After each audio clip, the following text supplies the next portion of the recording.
that playing with that throttle wasn't a very good idea in the kind of traffic they're running here. Allenser Jr. elects under this yellow to make a stop.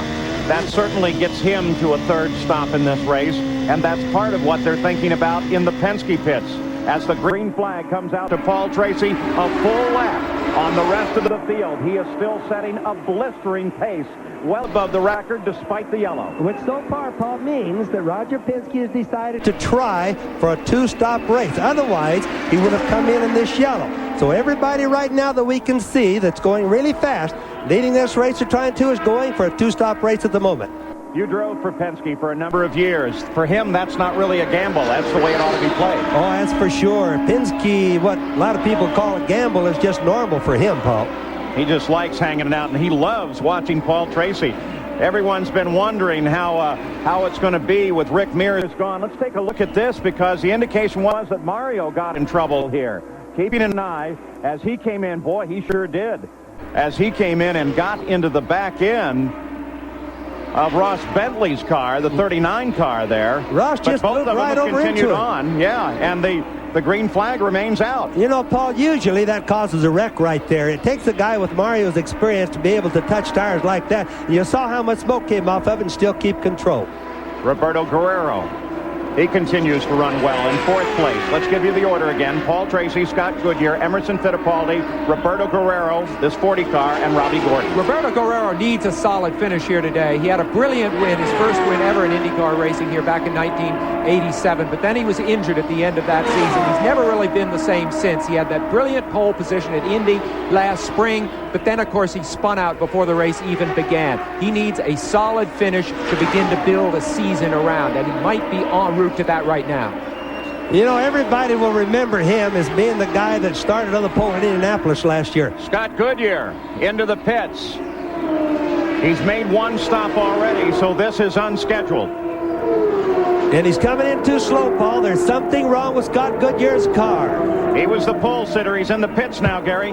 Yeah, this caught everybody, I think, by surprise, Paul. He came in with the motor shut off. They're looking back here around the gearbox at the rear of the car, and this does not look good at all. For Scott Goodyear, the man who started from the pole.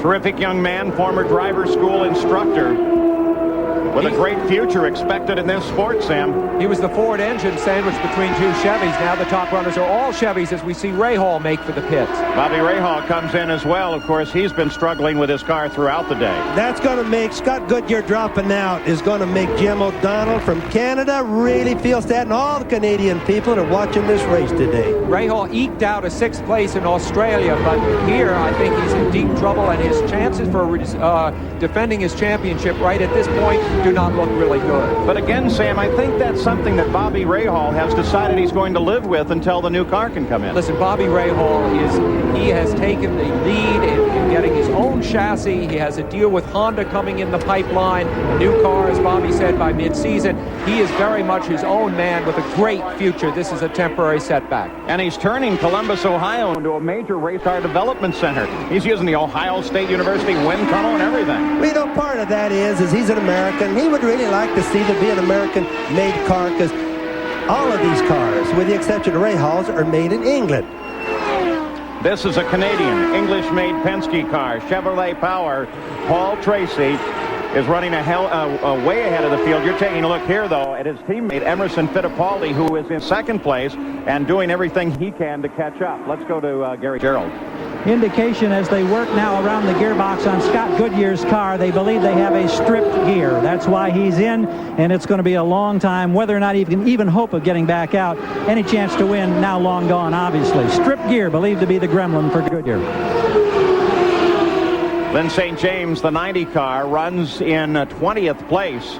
The rookie of the year at the Indianapolis 500. This year is going to be a full season driving for Dick Simon.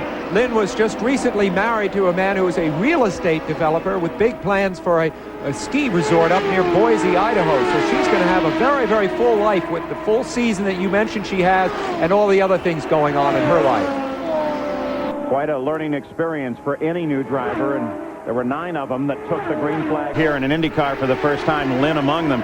Look at Teo Fabi as he comes past. I think most of the new drivers, Bobby, come to this track just with the idea of trying to keep it as clean as they can the whole way. Well, Paul, I just started to say a little while ago that this is the toughest track, in my opinion, that any rookie driver can come to. And they should all be told, don't try to win the first race, because trouble here is brewing all the time. Paul Tracy, the leader of the race, just came around Teo Fabi and Lynn St. James, and Lynn very wisely got it down out of the line of the leader and let him go right on through. Well, you know, we've talked about what a quality field there is, and to prove in the pudding here is Teo Fabi not able to run even in the top 3 or 4, whereas 10 years ago he was a front runner every time out. And I think the reason for this is the series is just so much stronger than it's ever been with good drivers, and that's why we're not seeing a lot of incidents. They're able to run close to each other without causing accidents. It is good to see Teo back and now in the Pennzoil car. He's been away for a couple of years. Scored his second oval win here at Phoenix, 1983. With some spectacular passing. You know, I think obviously that the teams, you look at the yellow car, Teo Fabi, that's Jim Hall's team. Sponsored obviously by Pennzoil, but I think the teams, when they click, the teams shine more now than they ever did in the past, because the teamwork between the mechanics, the engineer, the driver, and the owner and the sponsor all have to work together now more than any time that I can ever remember. Scott Pruitt comes up alongside Hiro Matsushita and just comes right on past him. Now it's Buddy Lazier sitting just in front of him. And Scott Pruitt, new team for him. A fellow that everybody wondered throughout the winter if they were going to come up with anything at all, Sam. Well, and he has something to prove, because last year the True Sports car did not do well. Was it a question? Maybe it was Scott Pruitt's fault. Maybe it was the car's fault. So he's like trying to make the point that it was not his fault. And with Ray Hall's problems with that car, relatively, I think he is making that point, and he's having a beautiful drive today, is Scott Pruitt. And certainly by the performance of the car, he is somewhat vindicated. Look at Teo drop to the inside as he continues his battle with Scott Pruitt. And it is a fight for 9th place. Now they split around. They're looking at Ross Bentley's car, trying to find room to come around him. So this battle for 9th between Fabi and Pruitt continues. That really rattles somebody like Bentley when they come around both sides of you. You know, when you're racing side by side and going 3 and 4 abreast, that's one thing. But when you don't know that they're going to come by both sides at one time, you know, you can't watch the mirrors on both sides, Paul, so it really surprises you. Both sides, Paul, so it really surprises you. So the fight for 9th place continues. The leader of the race is still Paul Tracy, followed by Emerson Fittipaldi a full lap back. Roberto Guerrero is in 3rd. Robbie Gordon is 4th, and Mario Andretti is 5th. So we watch Robbie Gordon now as he begins his attack on 3rd place Roberto Guerrero. They move around Fittipaldi. And boy, Guerrero, take a look at Gordon as he almost gets into the side of Fittipaldi's car. Boy, that was close. He went in between Boycell and Emerson's car. That really looked like it was a wreck going to happen. I think that was only a half a second away from an accident right there. Robbie Gordon, the number 14 A.J. Foyt car. He has an incredible driving style. It seems that he can just place a race car totally sideways, and he's very comfortable when he does that, and then he just dials it back wherever he wants it. Well, you know, right now, I think he's the driver of the day. I know that Tracy is absolutely annihilating and run away from everybody, but Gordon has no time in the car. They just poked the car together, got it out on the track, and he's just going like wildfire, Paul. Robbie Gordon looking so solid after having a very bad warm-up practice this morning where he spun in turn 3, tapped the wall. Look at him as he comes up to handle up Fittipaldi here. Whoa, now that's the place where any sensible man would back off, but Robbie Gordon just stays right with it and keeps his momentum up and is in a position to pass Fittipaldi. That's really terrific. Jimmy Vasser got an eyeful of that one too, and Robbie just seems, like I said, pitches the car sideways and off he goes. That was almost a squeeze play right there. You could see it from the other angle. Bobby Rahal out of his car, out of the race. The box-like form there with the sticker on it that you see Little Al leaning up against, there's so many G-forces, lateral G-forces as you drive around this oval. You need somewhere to rest your head or you get awful tired by the end of the race. You know, that's new this year for them, Sam. Little Al's been using a strap around his shoulder on the other side. He switched over this year to one for his helmet to lean against. It's not exactly like Little Al is weak. He's a tough driver, but that's the trouble. Some fairly significant names out of this race. Included on that list is Bobby Rahal. He's with Gary Gerald. Well, the defending champion on the sidelines. Bobby, what was the problem today? I don't know, Gary. So the car was handling pretty good in the beginning, and all of a sudden the handling it got really loose, and it just got progressively worse and worse. So I came in and we tried some things, but there's something wrong somewhere. So it just I think I'm a menace to either myself or everybody else out there if we stayed out. Well, Paul Tracy's having the kind of day you had a year ago trying to go wire to wire. Sorry you're out. We'll see you at Long Beach. See you at Long Beach. Yeah, we'll be there. Thank you. All right. So Bobby Rahal out of the fight. Look at the crowd here today. Beautiful sunny skies overhead. Nice warm temperatures in the 80s. And the battle continues at Phoenix. Here's Place Ari Lyondike looking for room to race on this track as we keep an eye on Robbie Gordon. There is Robbie Gordon as he comes, and look at he and Guerrero as they split. Hiro Matsushita and now come up behind Lazier. And Lazier's getting a mirror full of race cars right now.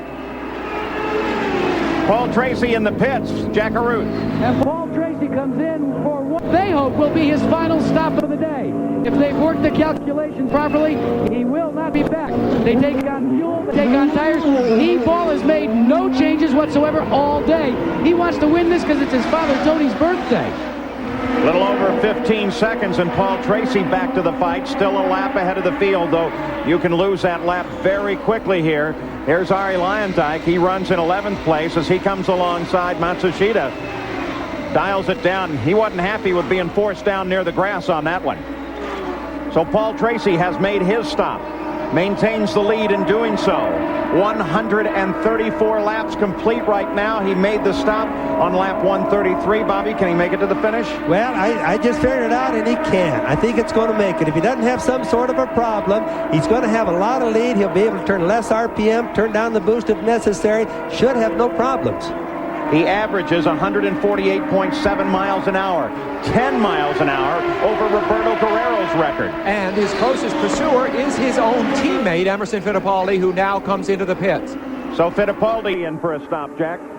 Well, Paul Emerson, as you know, is down a lap to his teammate, but he is very pleased with the condition of the car. He complains of the understeer, but the understeer, gentlemen, goes away as the fuel load diminishes. Robbie Gordon is now on pit road. Catches the wall. Robbie Gordon hits the wall. The yellow comes out. Little fire on the turbocharger. That's oil, and it's not a real concern to the driver as Robbie Gordon climbs out. Boy, he had a spectacular day to that point. Robbie Gordon was in third place. In fact, was assuming second as Fittipaldi pulled into the pits. And that's the opposite end of the track that he had the crash at earlier. So he has really tested the walls here at Phoenix today. It's turn one has been the rough place. Boy, he's mad. He really feels bad for what's happened. It probably was his fault. He probably blew out. There's Foyt talking to somebody down there trying to figure out what happened. I want to be careful. We don't know that what caused this accident. We merely saw the car come off the wall. Yeah. Robbie acting like that, it would seem to be logical that maybe something put him up there that wasn't of his own making. Well, it could have been another car even. But you know, a guy's always mad when he wrecks. The kid has been the shining star today. He's really been the class act. He looks like he's driven a lot of oval tracks.